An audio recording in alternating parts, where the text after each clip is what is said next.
Hey, what's up, everybody? BDO44 coming at you in another video. All right, so just got through watching the final playoff game of the night, the Golden State Warriors and the Sacramento Kings. That was the only game I watched in full from start to finish, and man, it was fun. It was a lot of fun watching those two teams go at it.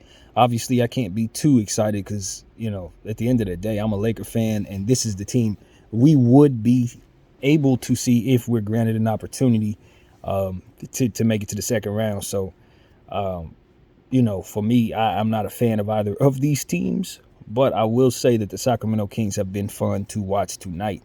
And so with the Golden State Warriors, the shots that Steph Curry made tonight were just, I mean, Clay and Steph hit some shots that just made you shake your head. And then no lead is safe in this series. I'm telling you, both of these teams can score 170 points. No lead is safe. De'Aaron Fox and how clutch he was down the stretch of this game. Heck, the entire second half, basically, forget down the stretch. The man was fantastic in both quarters, just hitting shots left and right. Sabonis, that hand, we've talked about hand injuries, and, you know, we had referenced Kobe back in the day as of late in regards to the hand injury that he has sustained and various injuries and stuff, not letting stuff heal properly for the sake of an opportunity. It worked out for Kobe, but I don't know if it's going to work out for Sabonis, man. He's going to need surgery on his hand, and you saw him play well outside of shooting, but his shooting was one of the worst nights he's had, and I know it had something to do with that hand. So that's something to keep as a nugget, as a tea leaf, so to speak, as we go forward, especially if the Lakers run into the Kings. That hand ain't getting no better until he has surgery on it. He just got to thug it out with that thing, and it's not... I don't know, man. I don't know if this is any indication of how it's going to be. He's going to have to find ways of doing what he does without scoring the ball. And that, my friends, is going to cut into the upside of what the Kings ultimately can do. But what I will say is I was right about the Sacramento Kings in regards to dropping game one. But I don't think it had anything to do with the road woes, so to speak. They played a hell of a game at home on the road tonight, and I thought they had a chance to win it. The ball just didn't fall for Steph Curry on the end. A couple plays didn't go their way. It wasn't like Golden State looked like they were jittery or didn't have good rotations, anything like that. Everybody played well. GP2 and Wiggins look a lot better than I thought. Wiggins stepped on this court looking as good as he did last time we saw him, so that just speaks to his ability. You know, that dude is very special and has developed very nicely, and I think he's only going to get better from here. And he already has a championship in his belt. So, you know, hopefully everything that's going on off the court can kind of get better for him, and he can get to a point where he's just 100% normal, because he looked close tonight. I will say he looked very close out there, and so on and so forth. So I thought he was really, really helpful for his team on both sides of the floor, of course. Kevon Looney had a lot to do with why Sabonis was struggling. Sound defense down there in the paint. He's going to be very, very key for the Golden State Warriors throughout the playoffs, as he always is. One of the Iron Men of the league, never misses games, and is someone you can count on to play great on both sides of the floor in terms of rebounding the ball. Obviously, he's a fantastic offensive rebounder. And defensively, he's going to play defense, fantastic, rebound the ball as well. And then I want to say Draymond Green looked really good. You know, he looked really good. I was wondering what type of shape he's in, how he was looking to start these playoffs. I think he looked really good in this game, making plays. I'd forgotten about how cerebral he is as it pertains to the offensive side of the ball and how he play makes and stuff like that. It slipped my mind over the last year and a half just how much of a playmaker he naturally is. I usually think of him as a rebounder, defensive player. And for whatever reason, that part had just lost. I had lost my idea of what Draymond brings to the table on the offensive end as of late. And you have to take that into account, because he's going to make plays for others. He's going to set good screens. He's going to do a lot of things on the offensive side that don't have anything to do with scoring buckets, but will assist with others scoring buckets and getting second possessions and third possessions for his team. So, you know, Draymond Green, Hall of Famer, you got to give him credit. Even though this was a losing effort, I thought he played really well. So that's what I wanted to say. You know, my thought about this was that the Sacramento Kings just playing at home, and the fact the Golden State Warriors don't play well on the road at all this season, that would just carry over. And while that was the result, that's not what I saw. That's not what I saw. I saw a Golden State Warrior team that had every opportunity to see a victory tonight. They just went up against the Sacramento Kings team that hit big shots just like they were hitting big shots. And that's really what it comes down to.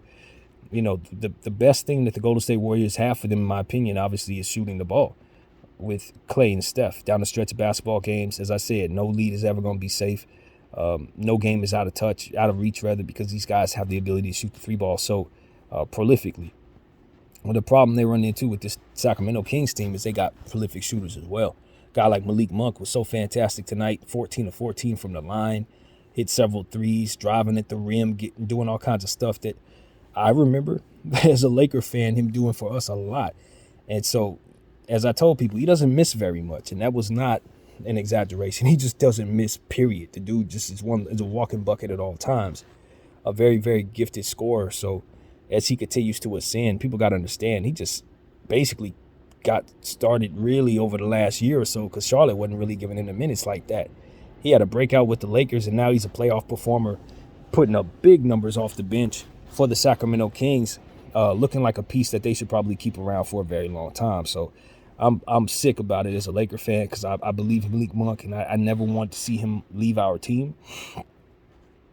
But seeing as he chose to go to the Sacramento Kings, it looked like he stepped in at the right time because they're about to take off, and I'm pretty sure they're hitting the button right now on that beam. So that was a good game, man. This series is going to be very interesting, given the fact the Golden State Warriors dropped the first game, and home court advantage is firmly in Sacramento's hands, with that tendency lingering as a mental thing that the Golden State Warriors have to consider. Even though they played well in the first game, they still dropped it on the road. I would imagine that's going to be in their head for the rest of this series as it pertains to, can we win on the road in the playoffs this year? We know who we were last year, but can you see them overcoming a tendency that's carried along the entire season? So that's the question for me.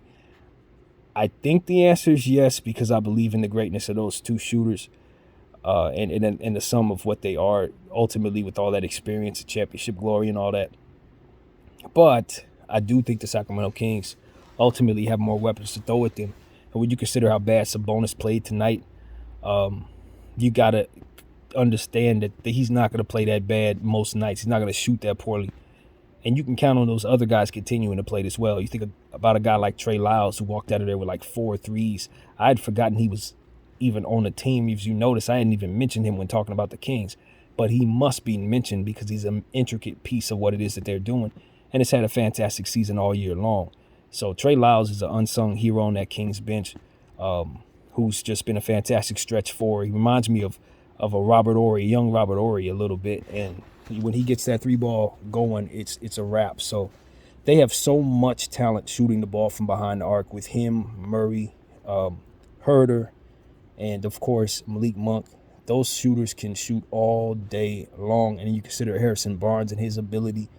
And look, Alex Len looked very good in that first quarter swatting that ball. You know, these guys, the second unit of the Sacramento Kings team is healthier and more spry than most because of how they rotate their players, as I often mention. So you saw a lot of that tonight and how fresh that Sacramento Kings team looked. They were just speed running. They looked great. I know the Golden State Warriors are going to beat them up, so they ain't going to look that good as the series in the season playoffs progresses. But right now, they came out the gate and were just flying. And I thought they took a lot of what Golden State is going to throw at them in terms of clutch shots and big moments and stuff like that. They answered the bell and passed the test to start the series. So if they can keep that up and stay healthy, I think they got a good shot of shocking the world and beating the champs. Because if you look at how this game went, I don't expect much to change as it pertains to Golden State and Sacramento, other than the fact that I expect Sabonis to play better. So that's going to be interesting to see how that goes. Otherwise, it seemed like a pretty solid night from pretty much both teams, and they put on a hell of a performance. All right, let's work backwards. The Knicks and the Cavaliers was the game that came on before that, and I'll talk about that one next.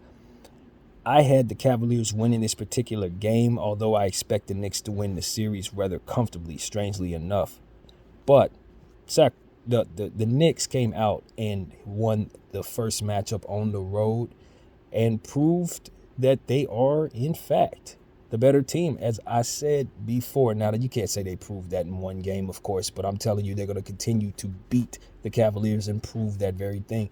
And the reason why is because the Cavaliers don't have enough active players to really give their starters any real rest. And so, as we said, if you don't have any depth, you're going to get taken down. Now, Donovan Mitchell put up 38 points. It was fantastic, but I don't know what the Cleveland Cavaliers were thinking putting Cedi Osman on Jalen Brunson. That was a terrible decision. Cedi Osman had no success. And that's really going to be the story of the Cleveland Cavaliers. They do not have wings, man. They need their Keegan Murray, Harrison Barnes pieces. They don't have nothing like that. They got Mobley, but he's a 4.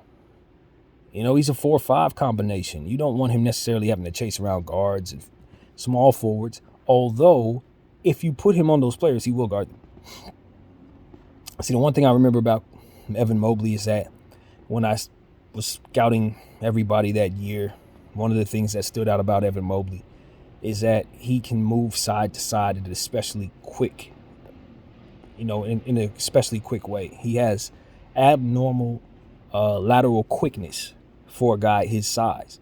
So that's one of those things. It's like you could put him on guards and he's going to move side to side just as fast as he needs to keep up with everybody. So I like that. And you saw some of his playmaking ability as well. I think people forget that he actually makes plays and is a passer. And that's one of the things that, we talk about him and Anthony Davis.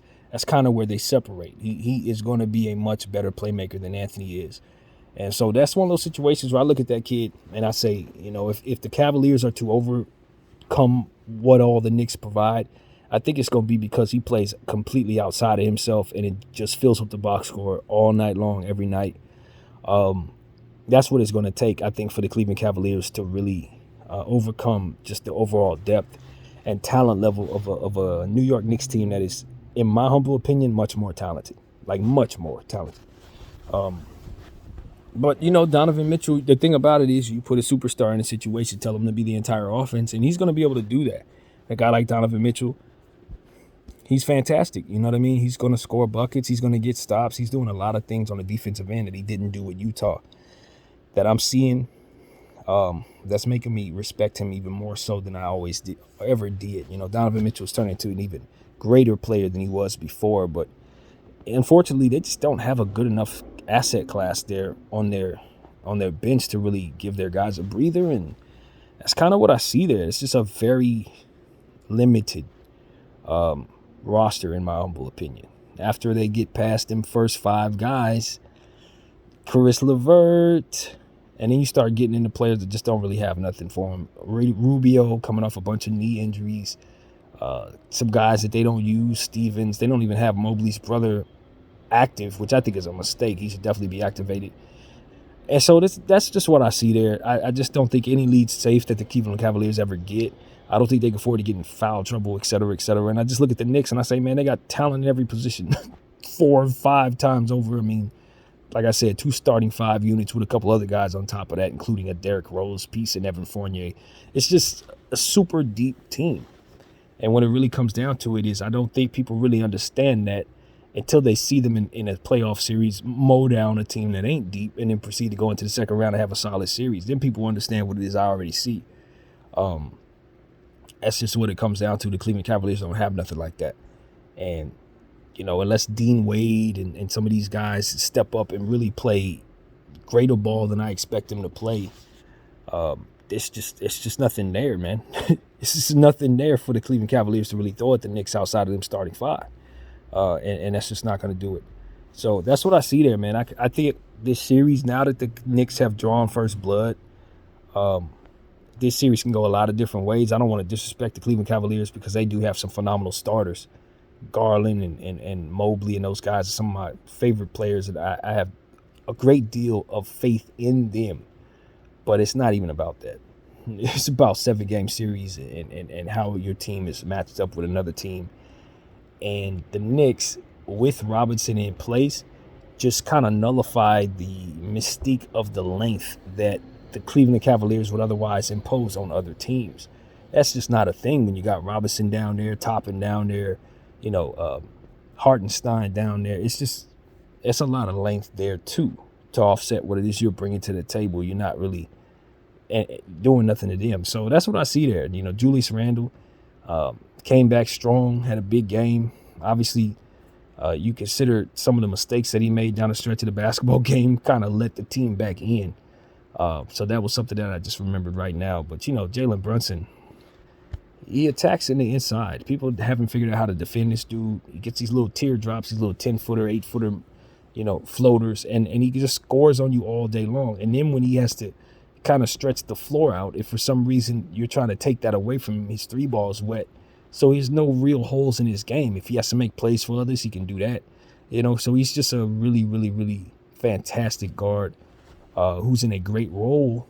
And he's in a position to close basketball games and show people that he can do that. And if you don't respect him and you put a decent defender on him like Cedi Osman, he's going to torch him. He's going to torch him bad, and you're going to lose the game. So I hope Bickerstaff learned that lesson, because I don't think it's a mistake he can make twice. Simply put, home court advantage is gone in that series. And as this series heads back to Madison, if the Cleveland Cavaliers are down 0-2, they may get the broomsticks.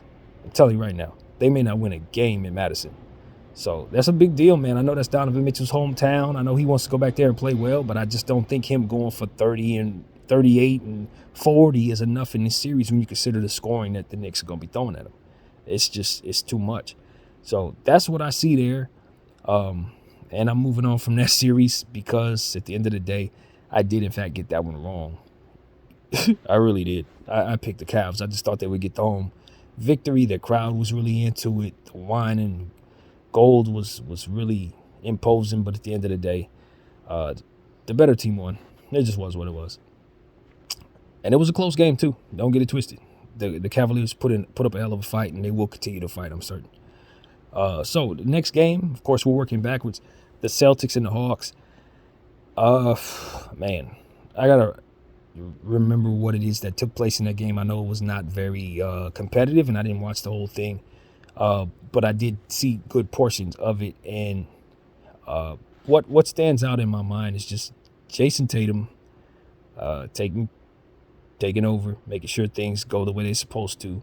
Trae Young, you know, and those guys, they tried their very best, but it just wasn't enough on the road. You know, at the end of the day, Onyeka Okongwu, if I remember correctly, was having a real tough game. You know, it wasn't really working out for him. But you saw a situation where, you know, after the Celtics got out to a big lead, the Hawks were ultimately able to kind of come back and kind of have some momentum kind of carry over into the next game, I guess you could say, by playing well in the second half. So I really like what I saw from Bogey, especially defensively, getting the steals and stuff like that. You got to give the Hawks credit. They really had a nice steals night as a team overall. But it really just came down to them not having enough to really deal with Jason Tatum and Time Lord. And when your bigs are not having a really good night, Trae Young particularly not shooting well, that kind of thing, it's just hard to get going. And so that's really what I saw with the Hawks. They got to look out for Johnson. He injured himself a little bit in that game, so I don't know if that's going to carry over.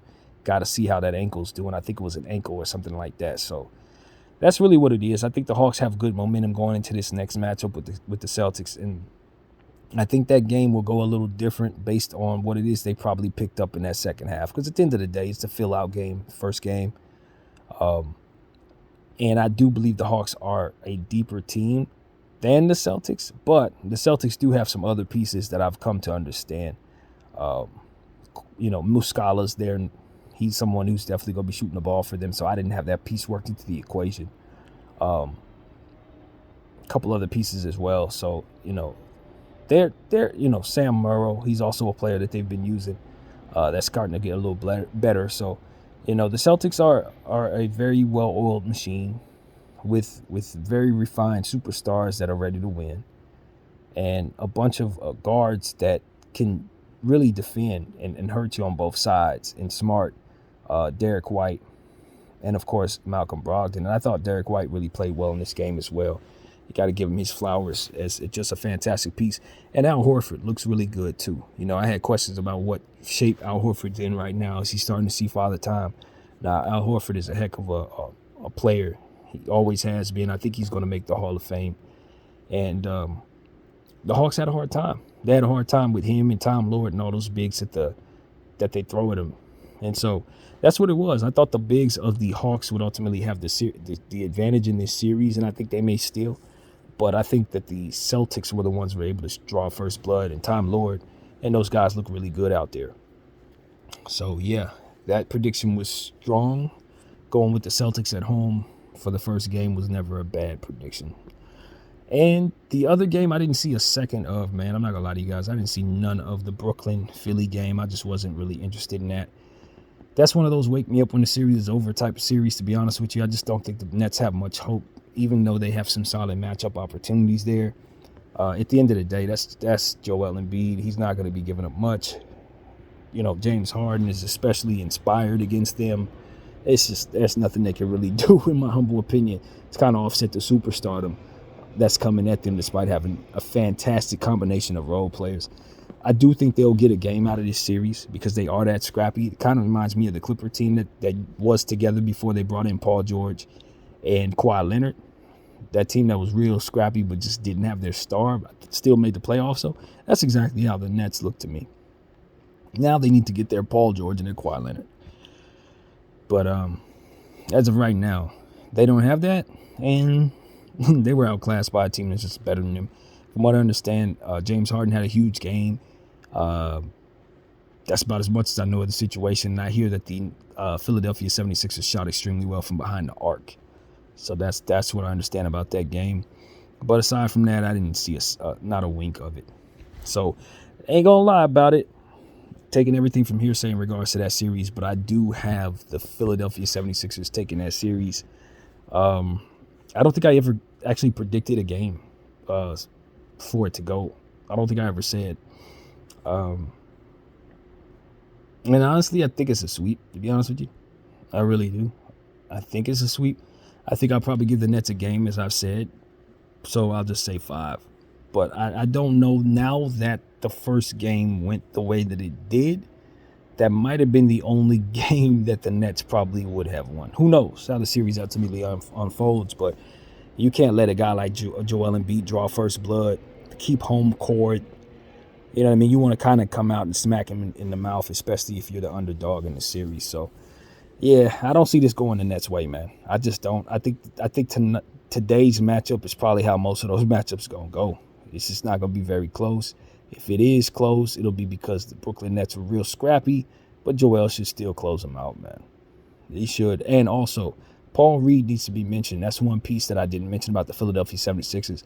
That as of late, looking at his, stats and things like that, he's really been contributing in a major, major way. So Paul Reed has stepped forward, and it's a huge part of what the Philadelphia 76ers are doing and has been all season long. I just forgot about him, just like Trey Lyles. So that's what this did for me today. It helped me understand Trey Lyles, of course, needs to be given more credit in the situation, and so does he. So, yeah, man, I'm cool. I'm cool on today. I didn't get a chance to see my Lakers. Of course, we play tomorrow at noon.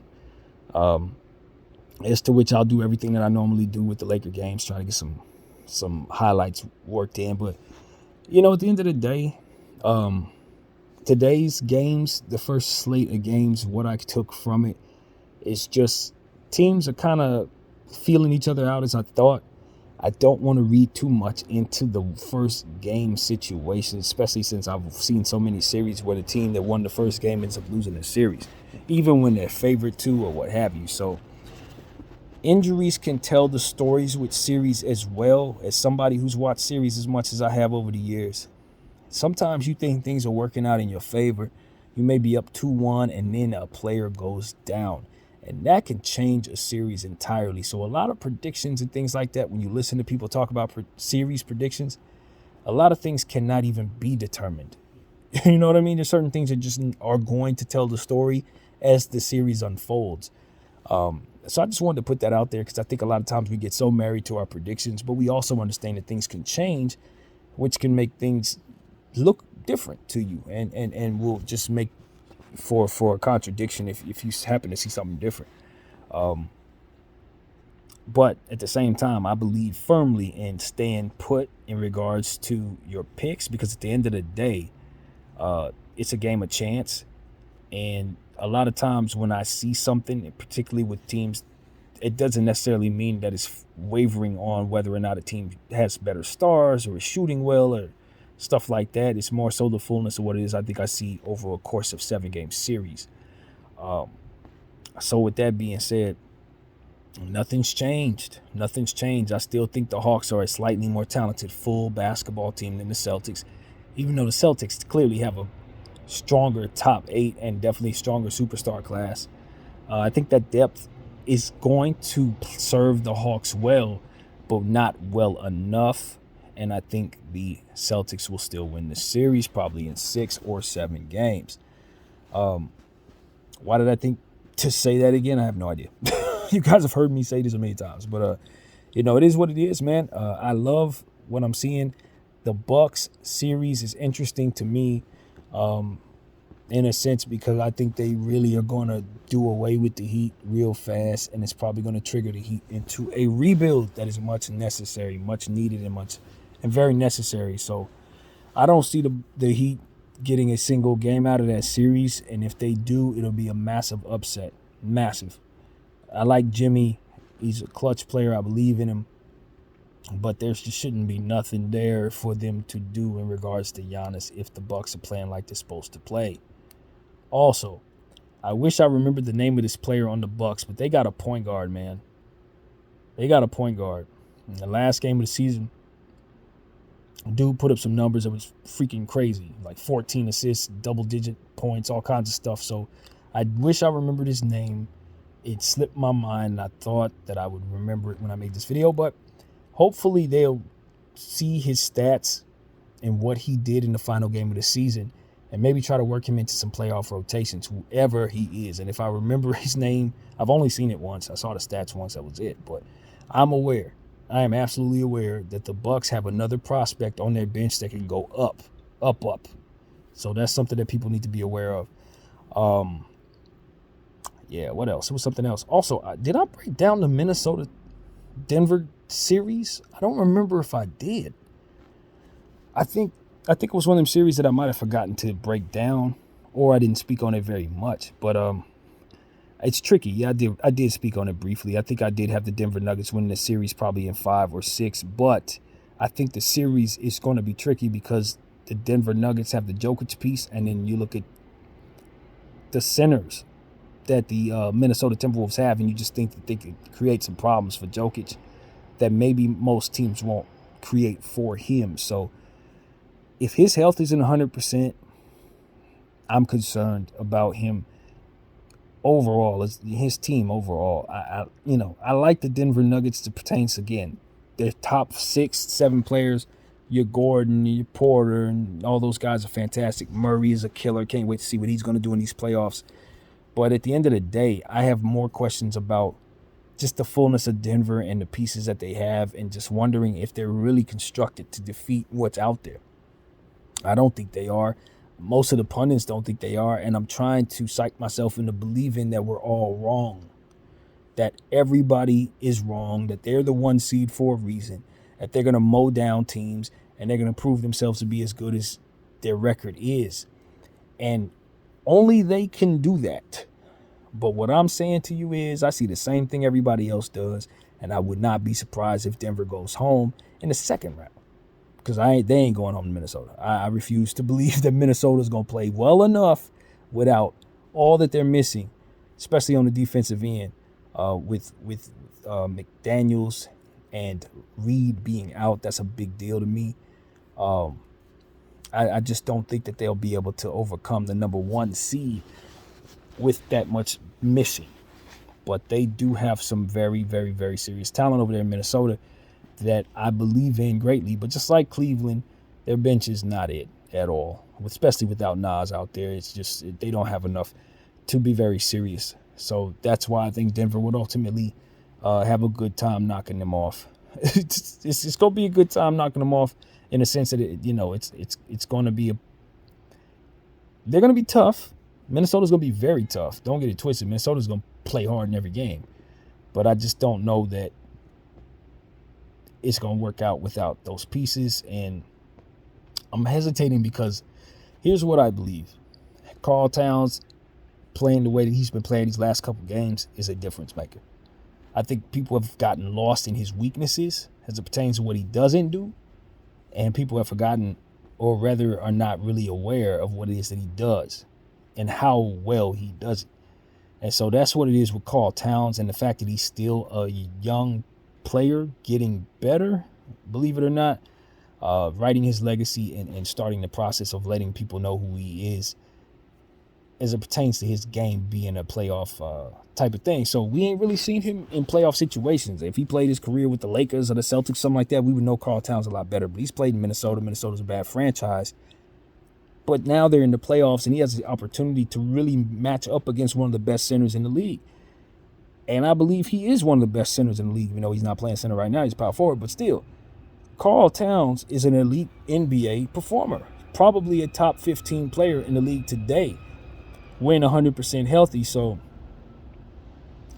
this is a situation where I'm like, if he plays his highest level, if he could play to the level that Karl is capable of playing, and Rudy Gobert just stays healthy. Just stay healthy, because that's really what it's about. Put a big body on Jokic and just make things difficult for him when he's tossing the ball around in whatever direction he wants to. If that length can stay on the floor a good portion of the time, Minnesota has a puncher's chance for real, just because the matchups work in their favor. Sort of like I say about the Cavaliers and the Knicks. Like, I don't think the Cavs can beat the Knicks, but the Cavs, if they can keep all 5 of their players on the floor and never get in foul trouble for 48 minutes and they all play to their best, they could probably beat the Knicks. It's probably take 7 games, but they could probably do it. I think the exact same thing over there. You're gonna need to see Minnesota find something out of someone else other than the top 7, though. It can't just be those top 7 players playing well and then them going to bench players that can't do nothing for them. If that's how that plays out, Minnesota's not gonna fare well in the series, even with the matchups, with the bigs being able to create some problems for Jokic. So that's what I'm seeing there, man. I'm just not really sure what to think of the Denver Nuggets. I think they're above average for sure. Don't get it twisted. When I think about Bruce Brown, Reggie Jackson, Christian Braun, Murray, they got some guards that can really go. KCP, obviously. I like that guard tandem there. They can really make some things happen for themselves. They play a certain way. Continue to be intent on attacking, especially if Reggie Jackson's playing at his best. They got a puncher's chance of really doing some damage in the Western Conference, with Jokic being so phenomenally gifted and dominating interior scoring. I mean, we've seen them score 101 points in the paint in one game this year, and Jokic was the one dominating. So in the midst of all this doubt about the Denver Nuggets, what I don't want to be lost is that he's definitely going to be the best player on the floor a good portion of every night. No matter what team he's on, he's going to be the best player on the floor in a lot of situations. So with that should come some unprecedented performances that I'm looking forward to seeing him give us in these playoffs. So that's what it is. How healthy is Jokic? What level is he playing at? How are the sum of his parts playing around him? Are they going to get some of the things that, out of their bench that maybe they're capable of getting, or is it going to be in a situation where they're just kind of going through the motions as a team? And if that's the case, Minnesota's going to be disruptive and it's going to hit them in the mouth pretty hard. And that's pretty much what I see there. I think Minnesota is going to stretch this series out to about 6 games, 5 games, 6 games, something like that. I do think Denver will drop a game or 2 in this series because of those dang centers, because of those freaking centers and their ability to get putbacks and various things with ease. And then you couple that with the stretched the floor ability of guys like Prince, Conley, Karl, and then there's Anthony Edwards, who I cannot forget, obviously, as a super duper young star, although inconsistent, can really fill up the box score and do things for you on both sides of the floor, as we obviously saw in the play-in tournament game they had against OKC, where he really bounced back and did a lot of things for his team. So we can't forget that he could put the team on his back himself, put a lot of pressure on the rim, get to the line a bunch of times, hit a bunch of threes, do a bunch of stuff, and ultimately take over this series and make it so that his team wins just because he's heroic in that way. So just like Cleveland, the Minnesota Timberwolves have a lot of those same qualities. And I think it's almost the same situation. This is a mirrored series.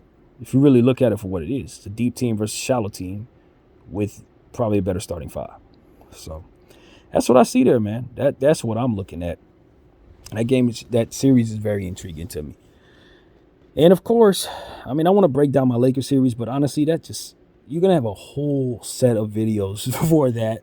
I'm not going to do that in this camera, but what I will say is my Lakers are going to have to respect perimeter shooting.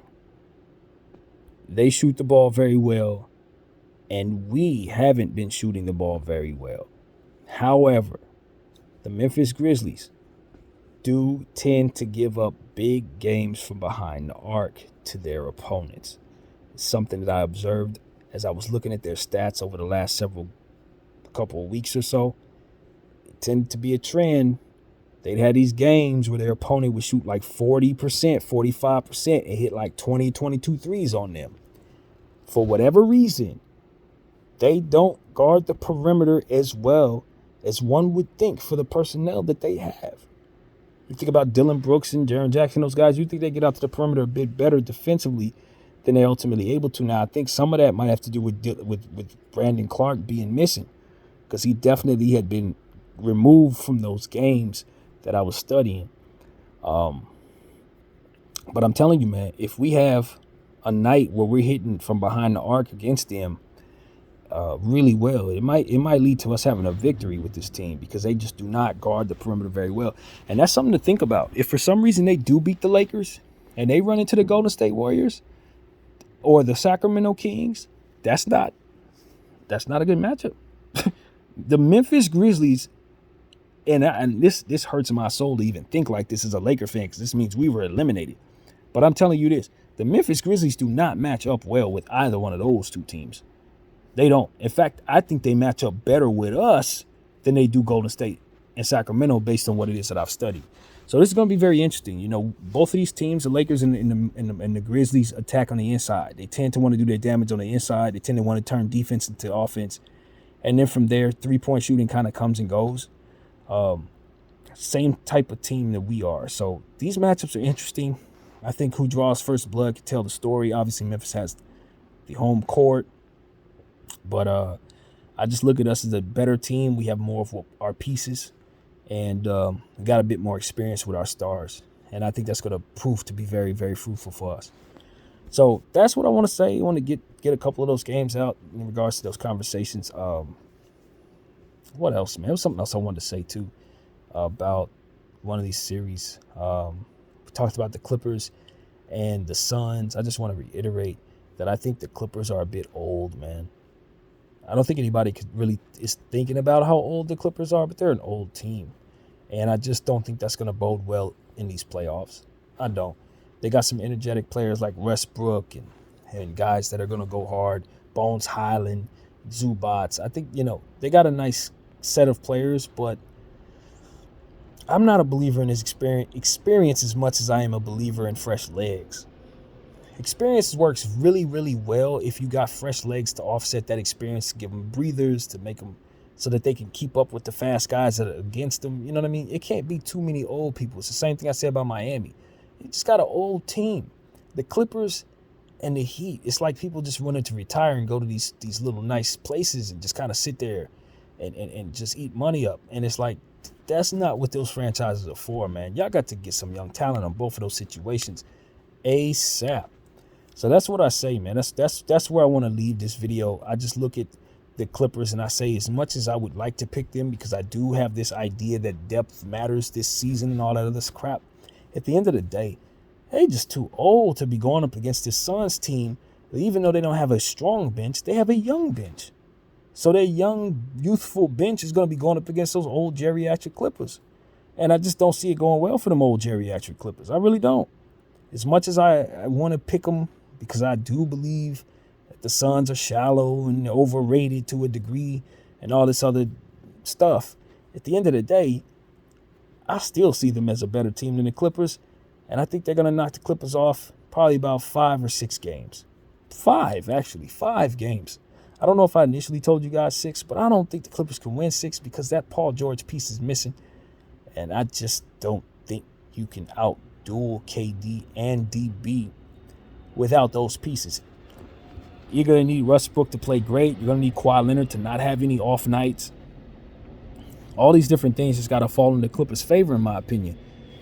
And Terrence Mann, if he could start playing well, if he can have a big series out of Terrence Mann and Bones Highland, those two youthful pieces step up and just really take over from within their positions, that could go a long way. But I expect KD and DB to just shoot them down, and that's going to be pretty much it. I don't think they're going to really have too much going on. Like I said, they'll get one. Maybe they'll get a game on the road or something like that, but Phoenix in 5, man. If I said Phoenix in 6 initially, then stick with that integrity over everything. But I don't remember how many games I said. So Phoenix and whatever it is. So that's what I got, man. Those are my thoughts on a couple of series. Not every series, but most of the series that are worth talking about, I think I've talked about here. Great games today, man. The NBA put on a good slate of games, even though the first 2 were blowouts. Overall, we still had a solid day of basketball, and I was 3 out of 4 on my predictions, man. The only one I got wrong was the Knicks. Everything else fell into place in regards to what I was thinking. So that's it, man. Hope you guys enjoyed your day. Of course, tomorrow we're going to have all the stuff in regards to the Lakers early in the morning because the game's at 12. So you already know BDL 44 is fired up for playoff basketball. I thank everybody for watching. I'm out.